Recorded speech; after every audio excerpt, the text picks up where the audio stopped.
پہلے اس خبیث کو آپ سن لیجئے۔ کیا امام کعبہ کے پیچھے نماز ہو جاتی ہے کہ نہیں؟ اگر کوئی امام کعبہ کے پیچھے نماز نہ پڑھے، اپنی اکیلی نماز پڑھے، اس بارے میں بتائیں راؤ محمد اقبال۔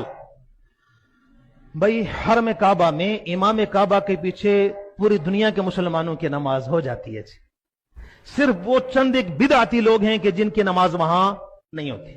یہ وہ بدعتی ہیں کہ جن کو اللہ نے اتنا محروم رکھا ہوا ہے کہ وہاں بھی جا کر حرم میں، مسجد نبی میں بھی وہاں چوروں کی طرح چھپ کر نماز پڑھتے ہیں کہ کہیں کو شرطہ ہمیں دیکھ نہ لے، ورنہ اس نے تو ٹھکائی کرنی ہے۔ ایسے بدبخت لوگ ہیں کہ اللہ نے ان کو ایسے محروم کیا ہوا ہے کہ آپ کو پتہ ہے کہ شریعت میں جتنی بڑی جماعت ہوگی اس پر اللہ اتنے زیادہ خوش ہوتے ہیں، قبولیت کے اتنے زیادہ قریب ہوتی ہے۔ ان بدعتیوں کو اللہ وہاں بھی توفیق ہی نہیں دیتا، نہ سوئی تو جا کے چھپ کر ہوٹل میں نماز پڑھو بدعتی۔ اور یہ جھوٹ بولتے ہیں بدعتی لوگ کہ جی ہماری ان کے ساتھ فقہ نہیں ملتی۔ حضرت عبداللہ بن مسعود رضی اللہ تعالیٰ عنہ نے فرمایا کہ سرکار اقدس صلی اللہ تعالیٰ علیہ وآلہ وسلم نے ہمیں سمجھانے کے لیے ایک لکیر کھینچی اور کھینچ کر فرمایا یہ اللہ کا راستہ ہے۔ پھر اسی سیدھے خط کے دائیں بائیں چند لکیریں کھینچ کر فرمایا یہ بھی راستے ہیں، ان میں سے ہر ایک راستے پر شیطان بیٹھا ہوا ہے جو اپنی طرف بلاتا ہے۔ پھر حضور صلی اللہ تعالیٰ علیہ وآلہ وسلم نے یہ آیت کریمات تلاوت فرمائی وَأَنَّ هَذَا صِرَاطِي مُسْتَقِيمًا فَاتَّبِعُوهُ وَلَا تَتَّبِعُوا السُّبُلَ فَتَفَرَّقَ بِكُمْ عَنْ سَبِيلِهِ، یعنی یہ میرا راستہ، میرا سیدھا راستہ ہے تو اسی پر چلو اور دوسری راہوں پر نہ چلو کہ وہ تمہیں اس سیدھی راہ سے جدا کر دے گی۔ حضرت ابو ہریرہ رضی اللہ تعالی عنہ سے روایت ہے کہ رسول کریم علیہ الصلوۃ والتسلیم نے فرمایا آخری زمانہ میں ایک گروہ فریب دینے والوں، جھوٹ بولنے والوں کا ہوگا، وہ تمہارے سامنے ایسی باتیں لائیں گے جن کو نہ تم نے کبھی سنا ہوگا نہ تمہارے باپ دادا نے، تو ایسے لوگوں سے بچو اور انہیں اپنے قریب نہ آنے دو تاکہ وہ تمہیں گمراہ نہ کرے اور نہ فتنہ میں ڈالے۔ مخبر صادق صلی اللہ تعالیٰ علیہ وآلہ وسلم نے جن کذابوں اور دجالوں کے بارے میں فرمایا تھا کہ آخری زمانہ میں وہ آئیں گے، وہ ایسی باتیں کریں گے نہ تمہارے باپ داداؤں نے وہ بات سنی ہوگی، تو فی زمانہ وہ پائے جاتے ہیں۔ ان میں کا ایک گروہ ہے جس کو اہل قرآن کہا جاتا ہے، اور اس کا یہ عقیدہ ہے کہ معاذ اللہ حضور صرف ایلچی ہے، اور جو ہے حضور کی اطاعت کا بھی وہ انکار کرتے ہیں۔ جبکہ غلام احمد قادیانی ہے، یہ وہ گروہ مرزا کو مہدی، مجدد اور نبی اور رسول مانتا ہے۔ حضور سید عالم صلی اللہ تعالیٰ علیہ وآلہ وسلم کے بعد دوسرے نبی کا پیدا ہونا جائز ٹھہراتا ہے۔ یہ وہ باتیں ہیں جن کو ہمارے آباء و اجداد نے کبھی نہیں سنا تھا، بلکہ حضور علیہ الصلوۃ والسلام نے انہیں بتایا تھا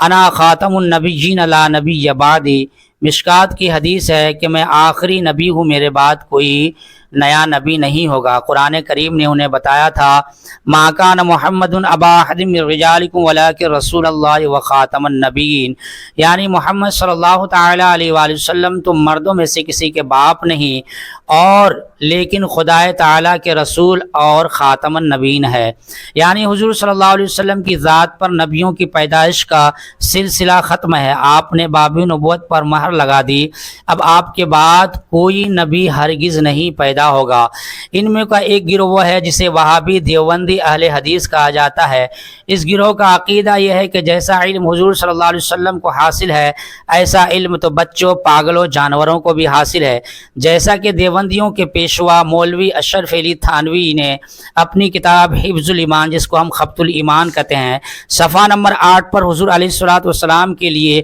کل علم غیب کا انکار کرتے ہوئے صرف بعض علم غیب کو ثابت کیا۔ پھر بعض علم غیب کے بارے میں یوں لکھا کہ اس میں حضور کی کیا تخصیص ہے، ایسا علم تو زید و عمر و بلکہ ہر صبی و مجنون بلکہ جمیع و حیوانات و باہم کے لیے بھی حاصل ہے، معاذ اللہ رب العالمین۔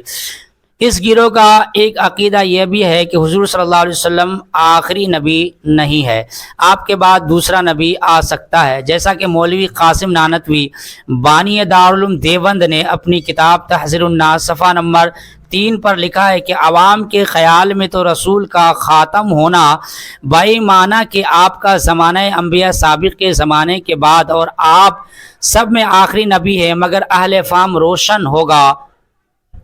کہ تقدیم یا تاخیر زمانہ میں بالذات کی کچھ فضیلت نہیں۔ اس عبارت کا خلاصہ یہ ہے کہ خاتم نبیین کا یہ مطلب سمجھنا کہ آپ سب میں آخری نبی ہے، یہ نا سمجھ اور گواروں کا خیال ہے۔ پھر اسی کتاب کے صفحہ نمبر 28 پر لکھا ہے اگر بالفرض بعد زمانہ نبوی صلی اللہ علیہ وسلم کوئی نبی پیدا ہو تو پھر بھی خاتمیت محمدی میں کچھ فرق نہ آئے گا۔ اس عبارت کا خلاصہ یہ ہے کہ حضور صلی اللہ تعالی علیہ وسلم کے بعد دوسرا نبی پیدا ہو سکتا ہے، العیاذ باللہ تعالی۔ اس گروہ کا ایک عقیدہ یہ بھی ہے کہ شیطان و ملک الموت کے علم سے حضور صلی اللہ علیہ وسلم کا علم کم ہے۔ جو شخص شیطان و ملک الموت کے لیے وسیع علم مانے وہ مومن مسلمان ہے، لیکن حضور صلی اللہ علیہ وسلم کے علم کو وسیع اور زائد ماننے والا مشرک بے ایمان ہے، جیسا کہ اس گروہ کے پیشوا مولوی خلیل احمد امبیٹھی نے اپنی کتاب براہین قاطعہ میں صفحہ نمبر 51 پر لکھا کہ شیطان و ملک الموت کو یہ وسعت نص ثابت ہوئی، فخر عالم کی وسعت علم کی کون سی نص قطعی ہے جس سے تمام نصوص کو رد کر کے ایک شرک ثابت کرتا ہے، معاذ اللہ رب العالمین۔ اس گروہ کا ایک عقیدہ یہ بھی ہے کہ خدا جھوٹ بول سکتا ہے۔ رسالہ ایک روزی صفحہ نمبر 145 مصنف مولوی اسماعیل دہلوی، یہ عقیدہ بھی ہے کہ رسول اللہ صلی اللہ علیہ وسلم مر کر مٹی میں مل گئے ہیں، معاذ اللہ رب العالمین۔ اب بتائیے محترم حضرات، ان تمام ان کے باطل عقیدوں کے بنا پر جو ہے مکہ معظمہ، مدینہ طیبہ، ہند، سندھ، بنگال، پنجاب، برما، مدارس، گجرات، کاٹھیوار، بلوچستان، سرحد، دکن اور کوکن کے سینکڑوں علماء کرام نے، مفتیان عظام نے ان لوگوں کے کافر اور مرتد ہونے کا فتویٰ دیا۔ محترم حضرات، میں ایک بات کہنا چاہتا ہوں کہ جن کے اتنے عقیدے گندے ہو، جو حضور صلی اللہ تعالی علیہ وآلہ وسلم کی گستاخیاں کرتا ہو، کیا وہ مسلمان ہو سکتا ہے؟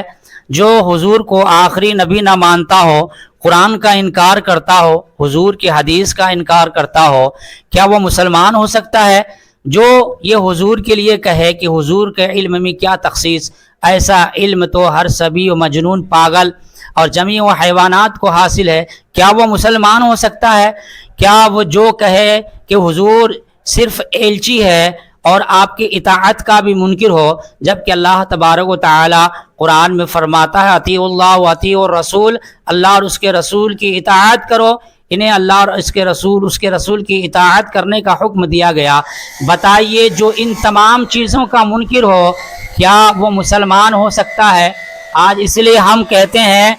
کہ ان وہابی، دیوبندی، بدعقیدے، گستاخ رسول کے پیچھے ہماری نماز نہیں ہوتی ہے، اگرچہ وہ خانہ کعبہ کے اندر ہو، وہ نماز پڑھا رہا ہو، پھر بھی اس کے پیچھے ہماری نماز نہیں ہو سکتی، کیونکہ نماز ایک اعلیٰ عبادت ہے اور اعلیٰ عبادت کے لیے اعلیٰ امام کا ہونا ضروری ہے۔ جبکہ ان وہابی، دیوبندی، قادیانی اور اہل قرآن، اہل حدیث جتنے بھی فرقے ہیں، تمام کے تمام پر کفر کا فتویٰ ہے، تو کیا ان کے پیچھے نمازیں ہو سکتی ہے؟ بالکل ہرگز نماز نہیں ہو سکتی ہے۔ جو جان بوجھ کر کے ان کے کفریہ عقائد کے معلوم ہونے کے باوجود بھی ان کے پیچھے نماز پڑھے گا، وہ نماز کو ہلکا جانے گا اور وہ دائرہ اسلام سے بھی خارج ہوگا، کیونکہ نماز کو ہلکا جاننا کفر ہے۔ محترم حضرات، اس لیے ہم ان گستاخ رسول کے پیچھے اپنی نمازوں کو ادا نہیں کرتے ہیں، کیوں کہ میرے امام حسین نے کربلا کے میدان میں ہمیں یہ درس دیا تھا، اگر امام عاشق رسول ہو، امام اگر عاشق رسول ہو تو نیت باندھ کے اس کے پیچھے کھڑے ہو جاؤ، اگر امام غدار رسول ہو، گستاخ رسول ہو تو لات مار کر نکل جاؤ، کیونکہ نماز ایک اعلیٰ عبادت ہے، اعلیٰ امام کے پیچھے پڑھی جاتی ہے، اور ان وہابی دیوبندیوں کو تو ہم اپنے قدموں کا دھول بھی نہیں سمجھتے ہیں، تو اس کے پیچھے ہرگز ہماری نمازیں نہیں ہو سکتی ہے۔ تمام مسلمانوں سے گزارش ہے کہ ان بدعقیدوں کے پیچھے ہرگز کوئی نمازیں نہ پڑھے اور اپنی نمازوں کو ضائع نہ کرے۔ اللہ تبارک و تعالیٰ کی بارگاہ میں دعا ہے، کہنے سننے زیادہ ہمیں اس پر عمل کرنے کی توفیق اور رفیق عطا فرمائے۔